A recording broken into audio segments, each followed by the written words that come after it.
গতকালকে আমাদের বৈজয়ন্তপুর থানার পিএসের এসআই নিপেঞ্জয় জমাতিয়া স্টাফ সহ নিয়ে যখন ভেহিক্যাল চেকিংয়ে গেছিল সুকান্তপল্লীতে, ওখানটায় ওনার কাছে সিক্রেট সোর্সের মাধ্যমে খবর আসে যে হিউজ পরিমাণে ব্রাউন সুগার নন্দননগর দিক থেকে একটা বাইকে করে আসছে।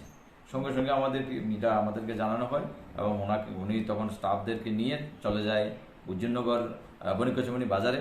ওখানটা যাওয়ার পরে একটু করে বাইকটা তখন নন্দননগর দিক থেকে আসছিল, আমাদের অথরিটিও ছিল এবং বাইকটাকে ডিটেইন করার পরে দুইটা ছেলে ছিল যাদের নাম হচ্ছে তাপস দেবনাথ আর হচ্ছে সন্দীপ কুমার দেববর্মা, দুইজনকেই ডিটেইন করা হয় এবং ওদেরকে সার্চ করে দেখা গেছে ওদের সঙ্গে 320 কোটা ব্রাউন সুগার বা আমরা হেরোইন বলি ওগুলি আমরা পেয়েছি এবং সঙ্গে সঙ্গে তাদেরকে অ্যারেস্ট করা হয়।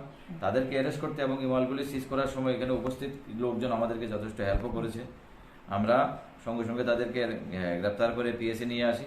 তাদের বিরুদ্ধে আমরা নার্কোটিক ড্রাগসের আওতায় একটা আমরা এফআইআর নিয়েছি, যার case number 31 under section 22B 29 NDPS act. তাদেরকে আজকে কোর্টে ফরওয়ার্ড করা হবে এবং পুলিশ রিমান্ড চাওয়া হবে।